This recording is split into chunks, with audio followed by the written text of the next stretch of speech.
রাখো হরি আল্লা রাখা। কবি রঞ্জন প্রসাদ। আমার ঘরের বাঁয়ে থাকেন রাখো হরি, ডান দিকের পড়শি আমার আল্লা রাখা। কেউ বলতো এক বৃন্তে দুটি কুসুম, কেউ বলতো একই গাছের দুটি শাখা। রাখো হরি মজুর ছিল কারখানাতে, আল্লা রাখা খিদিরপুরে জাহাজ ঘাটে। হপ্তা ঝাপাই মোটামুটি দিন চলে যায়, দুঃখে সুখে দুজনারই সময় কাটে। মাঝখানে যে আমি, ও ভুলেই গেছি, ধর্ম বা জাত কি যে আমার কেউ জানে না। রাখো হরি আল্লা রাখা ভেবেই মরে, আমার নিরেট অবস্থাটা কেউ মানে না। আল্লা রাখা শুধুই, চাচা খোদাই ডরাও। আমি বলি, খোদা তো নয়, খিদেই ডরায়। এর চেয়ে বড় শত্রু তো আর নেই এদেশে, যার বিরুদ্ধে আমার জেহাদ জানের লড়াই। রাখো হরি বলে, দাদা বাক্যে রাখো, কষ্ট যা পায় সবই আগের জন্ম পাবে।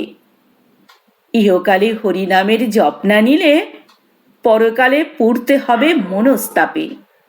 হেসেই বলি, তোমার হরি মাথায় থাকুন, পাপের বোঝা দাও চাপিয়ে আমার ঘাড়ে।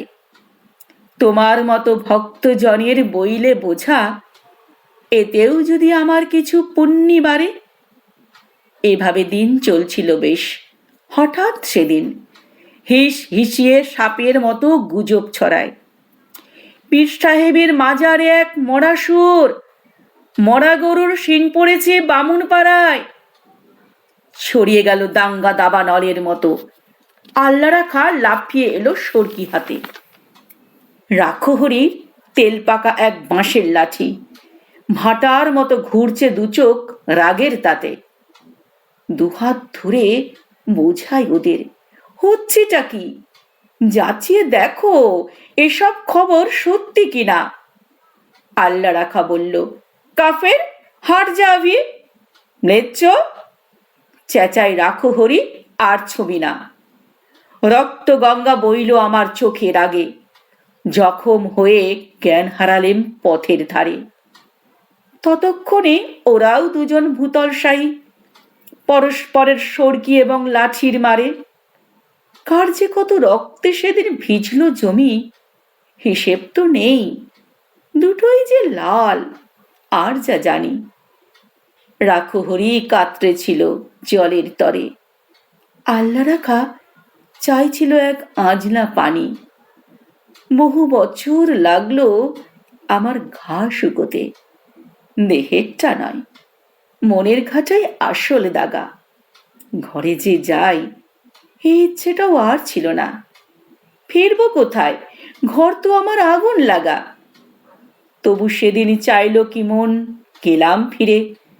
আকাশটা নীল, অলস দুপুর, ওই যে পাড়া, উঠছে ফড়িং, কোথাও গ্লানির চিহ্ন তো নেই ইতস্তত ভাঙ্গা বাড়ির দেওয়াল ছাড়া। আমবাগানটা তেমনি আছে, শীতল ছায়া। গাছের নিচে কুড়িয়ে রাখা আমের ঝুড়ি, টলটলে জল, তালপুকুরের পাড় ডিঙিয়ে কাদের দুটো দস্যি ছেলে ওরাই ঘুরি। হঠাৎ যেন বাজের মতো চমকে গিয়ে এক নিমেষে উধাও হলো মনের ধোকা। সুতো টানছে আল্লা রাখার ছেলে করিম, লাটাই গুটোই কানাই, রাখো হরির খোকা।